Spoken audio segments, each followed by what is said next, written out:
प्रिय छात्रों, आज के वीडियो लेक्चर में हम लोग एक महत्वपूर्ण unit number 16 chemistry in everyday life के बचे हुए पोर्शन का अध्ययन करेंगे।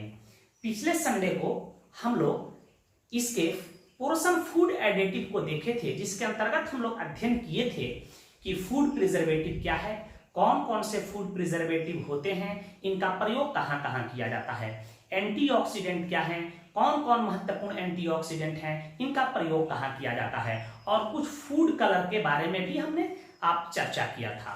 तो आज इसी का एक छोटा सा पोर्शन का अध्ययन करेंगे, जिसका नाम है आर्टिफिशियल स्वीटनर्स, कृत्रिम मधुरक। कृत्रिम मधुरक नाम से ही स्पष्ट है कि यह मीठे पदार्थ चीनी का कोई ना कोई विकल्प होगा।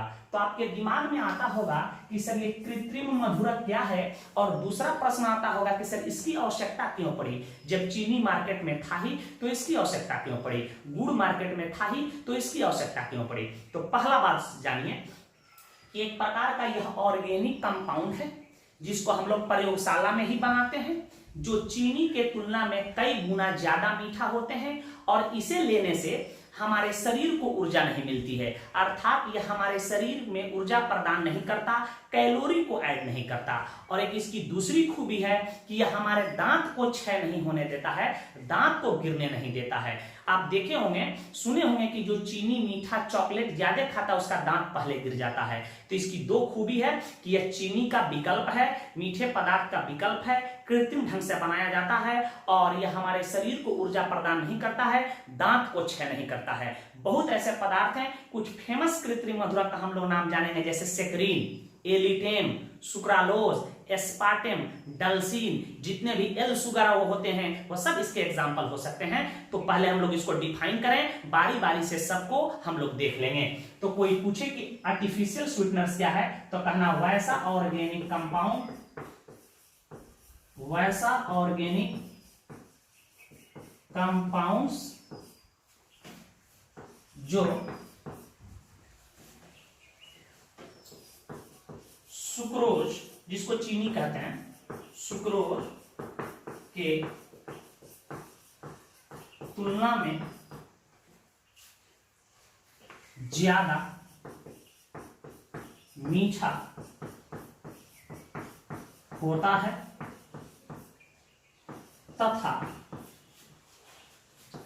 हमारे शरीर को ऊर्जा प्रदान नहीं करता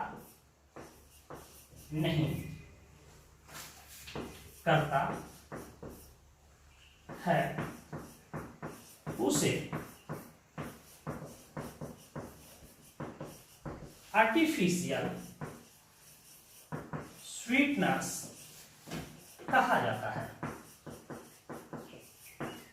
जानकारी के लिए एक और बात याद रखिएगा कि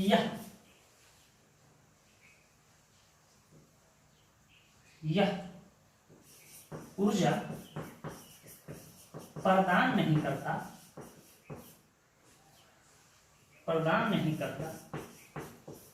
तथा दांत को क्षय नहीं करता, इसलिए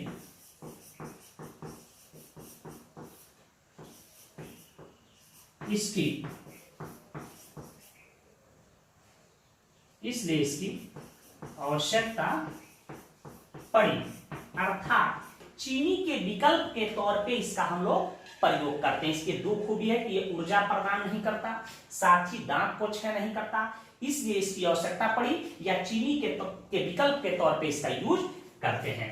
एग्जाम्पल के तौर पे देख लीजिए, आप सुनते आए होंगे कि आइसक्रीम आदि बनाने में इसका प्रयोग करते हैं, saccharin.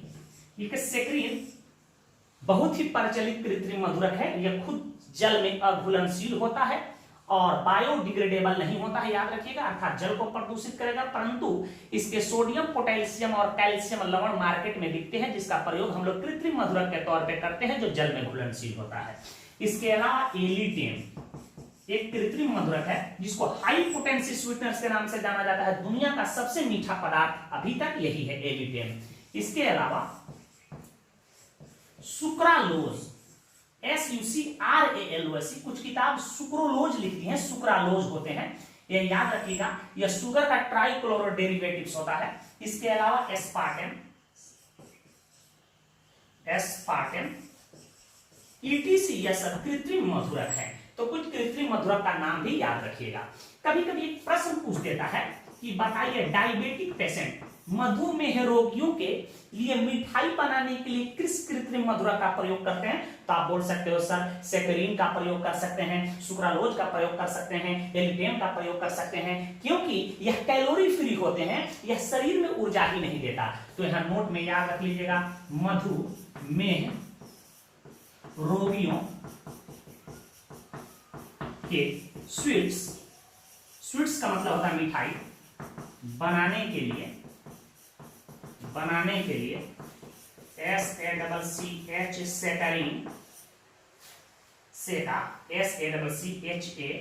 सेकरीन, sucralose SUC sucralose ETC का प्रयोग किया जाता है। तो आप इसे नोट करें, बारी बारी से सबके बारे में हम डिटेल बता रहे हैं।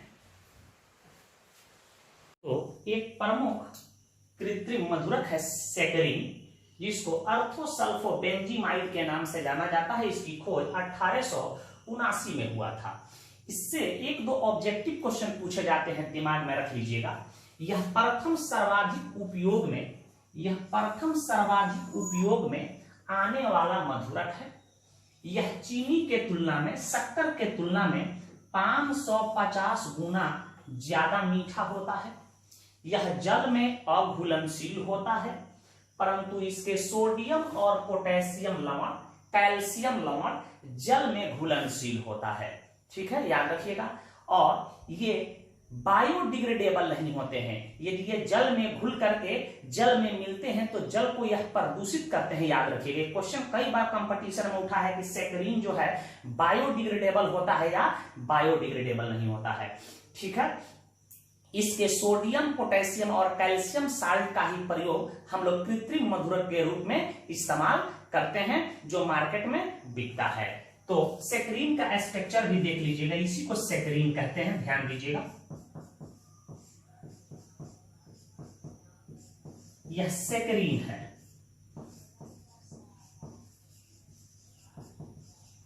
इनसॉल्युबल होता है और इसका सोडियम पोटेशियम साल्ट ले लें,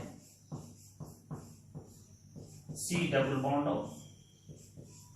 SO2 N, सोडियम ले लें, प्लस देने की भी जरूरत नहीं, इसी को कह सकते हैं सोडियम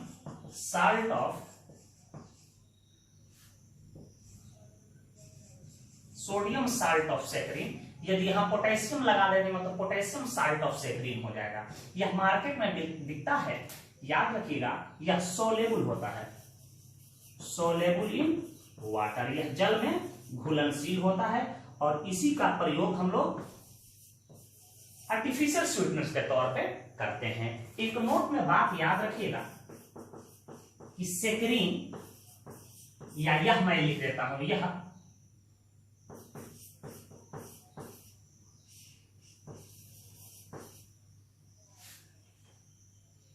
डी, यह बायोडिग्रेडेबल नहीं होता है।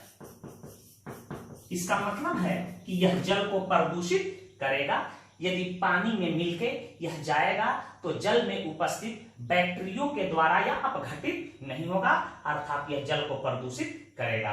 तो मुख्य बात याद रखिएगा कि सेक्रीन चीनी के तुलना में 550 गुना मीठा होता है। यह खुद जल में अघुलनशील होता है, परंतु इसके लवण हैं जो जल में घुलनशील होंगे, और यह बायोडिग्रेडेबल नहीं होता है। स्ट्रक्चर एग्जाम में नहीं पूछे जाते हैं। यह व्हाइट क्रिस्टलाइन पाउडर होता है, इसको भी दिमाग में बैठा लीजिएगा। तो पहले इसे नोट कर लें। एक महत्वपूर्ण कृत्रिम मधुरक एस्पार्टेम है, जिसका खोज 1965 में हुआ था। इससे बहुत सारे ऑब्जेक्टिव क्वेश्चन पूछे जाते हैं, उसको दिमाग में बैठाइएगा। अभी तक जितने कृत्रिम मधुरक ज्ञात है उस सभी कृत्रिम मधुरक में सबसे सफल एवं व्यापारिक कृत्रिम मधुरक कौन है? एस्पार्टेम है। यह सुक्रोज के तुलना में 100 गुना मीठा होता है, अर्थात 1 केजी एस्पार्टेम ले लो तो 100 केजी चीनी के बराबर यह मीठा होगा। यह कुकिंग टेम्परेचर पर, यह लाइन कई बार क्वेश्चन के तौर पे पूछा गया है। यह कुकिंग टेम्परेचर पर अनस्टेबल होता है। जिस ताप पर हम खाना बनाते हैं लगभग 100 डिग्री 125 डिग्री सेल्सियस पर, यह अनस्टेबल होता है, अस्थायी होता है। इसलिए इसका प्रयोग कोल्ड फूड्स, सॉफ्ट ड्रिंक तक ही लिमिटेड है या सीमित है। एनसीईआरटी का क्वेश्चन है कि एस्पार्टेम का प्रयोग कोल्ड फूड्स, सॉफ्ट ड्रिंक तक ही सीमित है, क्यों? तो आपका जवाब होगा कि यह कुकिंग टेम्परेचर पर अस्थायी होता है, इसलिए यह इसका प्रयोग केवल ठंडे खाद्य पदार्थों के निर्माण में ही किया जाता है, जैसे पेप्सी हुआ, कोको कोला हुआ, एनर्जी ड्रिंक हुआ, ठीक है, जितने आर्टिफिशियल जूस मार्केट में बिक रहे हैं उसके निर्माण में इसका हम लोग प्रयोग करते हैं। एक और महत्वपूर्ण बात याद रखिएगा कि यह एस्पार्टिक एसिड तथा फिनाइल एलानाइन से बने डाइपेप्टाइड्स की मिथाइल एस्टर है। ठीक है, डाइपेप्टाइड्स क्या है, ट्राइपेप्टाइड्स क्या है, इस सब की चर्चा हम लोग प्रोटीन पढ़ेंगे जब बायोमोलिक्यूल, तो वहां चर्चा करेंगे। एक महत्वपूर्ण बात याद रखिएगा, कई बार मेडिकल के एग्जाम में पूछे गए हैं। एक आनुवंशिक बीमारी होती है फिनाइल कीटोन यूरिया। तो आनुवंशिक बीमारी फिनाइल कीटोन यूरिया से पीड़ित व्यक्ति को एस्पार्टेम नहीं देने की सलाह दी जाती है।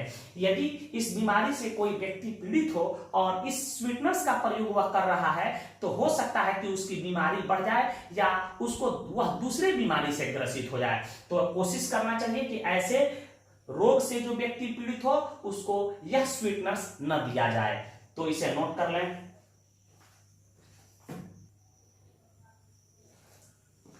एक तीसरा बहुत ही महत्वपूर्ण स्वीटनर्स है जिसको हम लोग एलिटेम के नाम से जानते हैं। इसी को हम लोग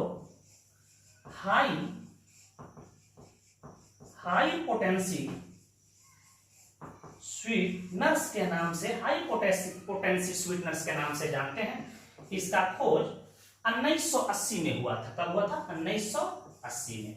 तो पहला इससे महत्वपूर्ण क्वेश्चन पूछा जाता है कि हाई पोटेंसी स्वीटनर्स कौन है, सबसे अधिक मीठा कौन सा कृत्रिम मधुरक है? तो नाम याद होना चाहिए, एलिटेम। तो याद रखिएगा कि यह SUC सुक्रोज, जिसको शक्कर कहते हैं, या हम लोग इसी को शक्करा कहते हैं। चीनी लिख देते हैं, सबसे आसान वर्ड। चीनी के तुलना में 2000 गुना, कितना गुना बेटा? 2000 गुना मीठा होता है, मीठा होता है।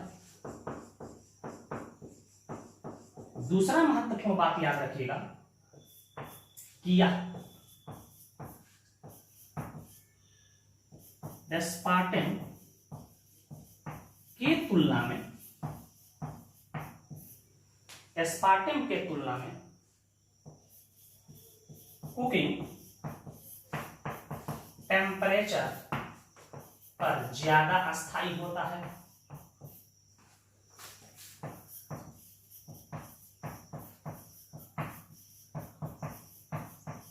ज्यादा अस्थायी होता है। और जितने भी आर्टिफिशियल स्वीटनर्स होते हैं, याद रखिएगा, इसको लेने पे कैलोरी को ऐड नहीं करता, तो सब ये कैलोरी फ्री होते हैं, सब याद रखिएगा।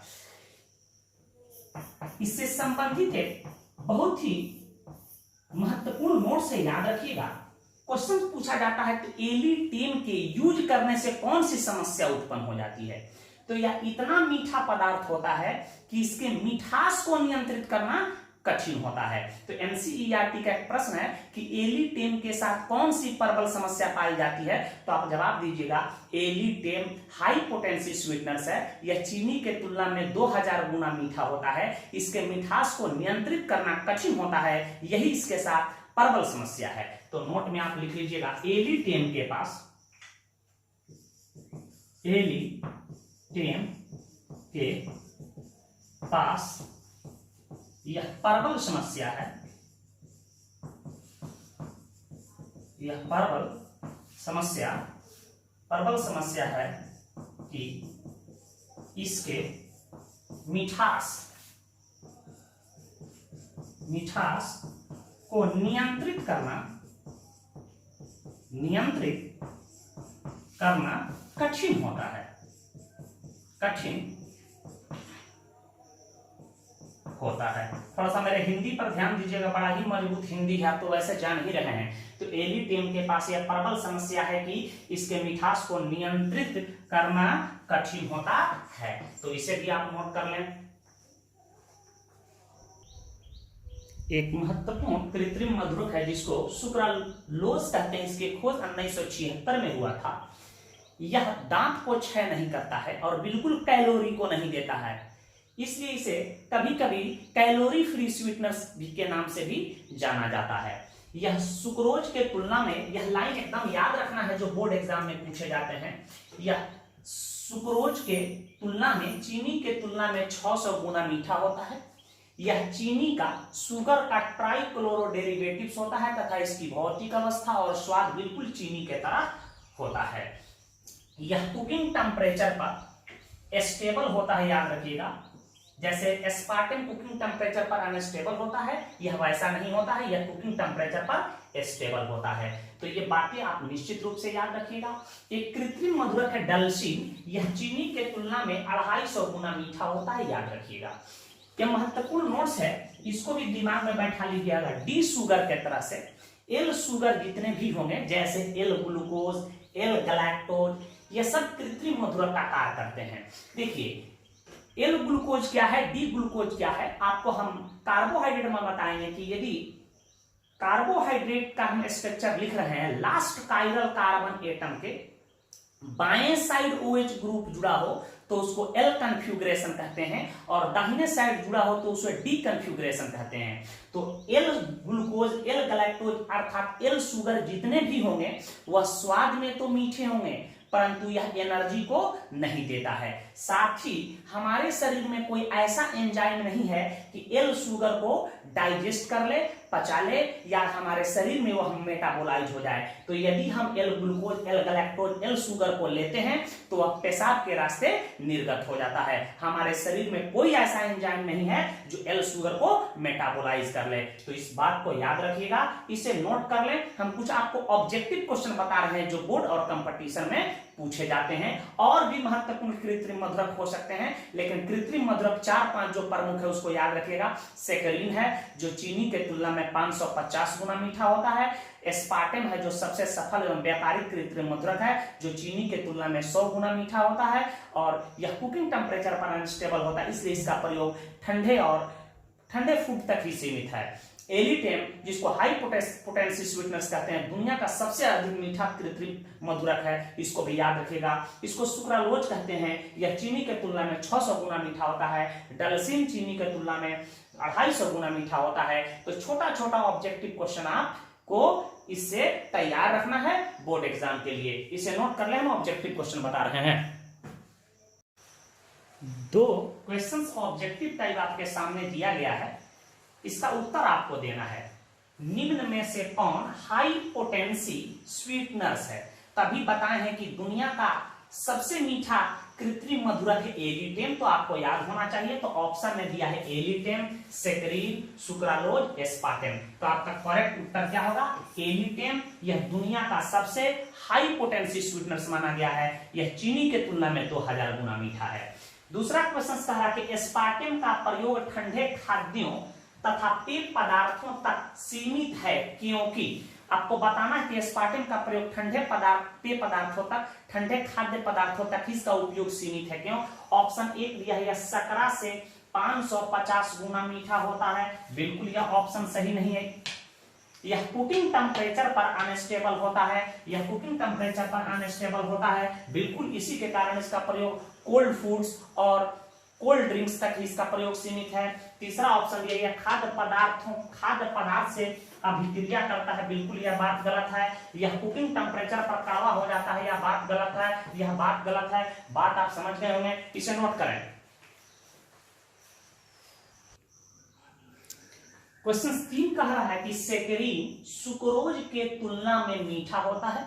तो अभी पढ़े कि सेक्रीन चीनी के तुलना में 550 गुना मीठा होता है, तो आप टिक लगा सकते हैं। या वही प्रश्न बना सकते हैं जिनको थ्योरी पर कमांड हो कि सेक्रीन 550 गुना मीठा होता है, एस्पार्टेम 100 गुना मीठा होता है, सुक्रालोज 600 गुना मीठा होता है, एलिटेम 2000 गुना मीठा होता है, डलसिन 250 गुना मीठा होता है। छोटा छोटा ऑब्जेक्टिव क्वेश्चन इससे पूछे जा सकते हैं। तीसरा प्रश्न पूछ रहा है कि निम्न में से कौन स्वीटनर्स शुगर का ट्राइक्लोरो डेरिवेटिव्स होता है। तो अभी पढ़े हैं कि सुक्रालोज जो होता है शुगर का ट्राइक्लोरो डेरिवेटिव्स होता है, आप टिक लगा सकते हो। क्वेश्चन 4 पूछ रहा है कि निम्न में से कौन एंटीऑक्सीडेंट है। तो एंटीऑक्सीडेंट आपको 2 प्रमुख हम बता दिए थे कि याद रखिएगा, ब्यूटाइलेटेड हाइड्रोक्सी टोल्यूइन और ब्यूटाइलेटेड हाइड्रोक्सी एनिसोल, जिसको BHT और BHA के नाम से जानते हैं। और BHA का प्रयोग मक्खन के लिए महत्वपूर्ण एंटीऑक्सीडेंट के रूप में इस्तेमाल हम लोग करते हैं। बहुत सारे एंटीऑक्सीडेंट का हम उपयोग बताए थे। तो दिए गए ऑप्शन में से कौन सा करेक्ट होगा। यहाँ BHT और BHA दिया है, ब्यूटाइलेटेड हाइड्रोक्सी टोल्यूइन और ब्यूटाइलेटेड हाइड्रोक्सी एनिसोल, यह बहुत ही महत्वपूर्ण एंटीऑक्सीडेंट है। BHC के बारे में जानते हैं, बेंजीन हेक्साक्लोराइड, जिसको गैमेक्सिन के नाम से भी जानते हैं, एक प्रकार का कीटाणुनाशक है। तो यह उत्तर तो होगा नहीं। RDX का नाम सुने होंगे, रिसर्च डेवलपमेंट एक्सप्लोसिव, यह एक्सप्लोसिव सब्सटेंस, यह भी हमारा उत्तर नहीं होगा। और DDT के बारे में भी आप सुने होंगे, आगे बताएंगे भी, एक प्रकार का कीटाणुनाशक है, ठीक है। और ठीक है, DDT वैसे आपको सिलेबस में पढ़ना है। तो इसका करेक्ट आंसर क्या होगा, हमारा ए होगा। इसे भी नोट कर लें। क्वेश्चन 5 देखिए, कह रहा है कि निम्न में से कौन फूड प्रिजर्वेटिव्स नहीं है। निम्न में से कौन खाद्य परिरक्षक नहीं है। तो आपको खाद्य परिरक्षक का नाम याद होना चाहिए कुछ। यह देखिए, यह सोडियम बेंजोएट है, सोडियम बेंजोएट है, बिल्कुल आपको बहुत ही प्रमुख और प्रचलित खाद्य परिरक्षक है। तो इसका खाद्य परिरक्षक हो गया Na2H2O5, इसी को सोडियम मेटाबाइसल्फाइड कहते हैं, बहुत ही प्रमुख खाद्य परिरक्षक है। तो ये भी हमारा उत्तर नहीं होगा। यहाँ देख रहे हैं इथाइलिन ऑक्साइड, जिसको कहते हैं ऑक्सीरेन कहते हैं, इसका भी प्रयोग हम लोग खाद्य परिरक्षक के तौर पे करते हैं। इथाइलिन ऑक्साइड, प्रोपाइलिन ऑक्साइड, आपको इपॉक्सी ईथर पढ़ाए होंगे, वहां इसकी चर्चा किए होंगे, या हम लोग फूड प्रिजर्वेटिव में भी देखें। और यह किसकी संरचना अभी पढ़े हैं, सेकेरिन की संरचना है। तो हमारा करेक्ट उत्तर क्या होगा, सी। यही एक ऐसा स्ट्रक्चर है जो फूड प्रिजर्वेटिव नहीं है। वैसे आपके एग्जाम में नाम ही देता है स्ट्रक्चर, फॉर्मूला नहीं पूछा जाता है। यह क्वेश्चन कई बार कंपटीशन में पूछे गए हैं कि सोडियम मेटाबाइसल्फाइड में प्रिजर्वेटिव एक्शन पाया जाता है, अर्थात सोडियम मेटाबाइसल्फाइड में परिरक्षण का जो गुण होता है किसके कारण होता है। ऑप्शन दिया गया है, सल्फर के कारण, SO2 निर्गत होने के कारण, SO3-2 के कारण, माने सल्फाइड आयन के कारण, और उपयुक्त सभी। तो आपको बताए थे कि सोडियम मेटाबाइसल्फाइड, इसका सूत्र होता है Na2H2O5, यह डिकम्पोज होकर सबसे पहले सोडियम सल्फाइड देता है और SO2 गैस निर्गत करता है, SO2 गैस निर्गत करता है। और यही SO2 गैस क्या है, खाने में उपस्थित नमी से संयोग करके हमारा H2SO3 का निर्माण करता है। इसी को हम लोग हाइड्रोजन सल्फाइड कहते हैं या सल्फ्यूरस अम्ल कहते हैं। यह क्या करता है, किल द बैक्टीरिया, यह बैक्टीरिया को मार देता है। तो आप समझ चुके होंगे इसका करेक्ट उत्तर क्या होगा, SO2 निर्गत होने के कारण। तो इस तरह के प्रश्न छोटे छोटे बोर्ड एग्जाम में पूछे जा सकते हैं। हम आपको लिखने वाले कुछ प्रश्न देते हैं जो NCERT से संबंधित है, उसे घर पे लिख के अभ्यास कीजिएगा। पहले इसे नोट करें। इन प्रश्नों को आप बना लीजिएगा जो आपके पाठ्य पुस्तक NCERT के सवाल हैं कि आर्टिफिशियल स्वीटनर्स क्या है, उदाहरण दे तो इसको डिफाइन कर दीजिएगा, 1-2 उदाहरण दे दीजिएगा। 2 artificial sweeteners, 2 antioxidant, 2 food colour, 2 food preservative, 2 food colour का नाम लिखें तो आप आसानी से लिख दीजिएगा। कोशिश कीजिएगा कि जब हम लोग फूड प्रिजर्वेटिव का नाम लिखें तो उसका फॉर्मूला भी कोष्ठ में लिख दें, बेहतर होगा। क्वेश्चन पूछ रहा है कि मधुमेह रोगियों, डायबिटिक पेशेंट के स्वीट्स, मिठाई बनाने हेतु किस कृत्रिम मधुरक का प्रयोग किया जाता है। तो अभी आप देखे थे कि जितने भी कृत्रिम मधुरक होते हैं कैलोरी फ्री होते हैं, तो इन सबका प्रयोग हम लोग स्वीट्स बनाने के लिए कर सकते हैं मधुमेह रोगियों के लिए। तो आपका उत्तर होगा कि सेकेरिन, सुक्रालोज, आदि का प्रयोग हम लोग क्या करते हैं, मधुमेह रोगियों के लिए स्वीट्स बनाने के लिए करते हैं। एलिटेम के प्रयोग में कौन सी समस्याएं उत्पन्न होती हैं, तो आपको पता है कि इसके मिठास को नियंत्रित करना कठिन होता है, लिख दीजिएगा। एस्पार्टेम का प्रयोग कोल्ड फूड्स तथा सॉफ्ट ड्रिंक तक ही सीमित है, क्यों, तो इसका उत्तर है कि यह कुकिंग टेम्परेचर पर अनस्टेबल होता है, इसलिए इसका प्रयोग कोल्ड फूड्स तथा सॉफ्ट ड्रिंक तक ही सीमित है। बात आप समझ गए होंगे, तो इन प्रश्नों को घर पे जरूर लिख के अभ्यास कीजिएगा। एक बाबू का प्रश्न था, वो हमसे व्हाट्सएप के द्वारा कई बार पूछ चुके हैं, उनको भी मैं बता दूं कि यूरिया का आयु पैक नेम सर बताइए। मुझे बता देना चाहिए था, लेकिन हम यूरिया पर का कॉमन नेम ही बताए थे जब हम लोग बेसिक ऑर्गेनिक केमिस्ट्री सीखे थे, तो हम लोग नोमेनक्लेचर को देख चुके हैं, इसको देख लीजिए। ये कई बार इंजीनियरिंग के एग्जाम में पूछे गए हैं। उनका क्वेश्चन था बाबू का कि यूरिया, सबको पता है सूत्र NH2 C double bond O NH2, इसको कार्बामाइड भी कहते हैं। यूरिया का आयु पैक नेम होता है, मान लिया जाए यही क्वेश्चन दे दे, ऑप्शन भी आपको दे दे।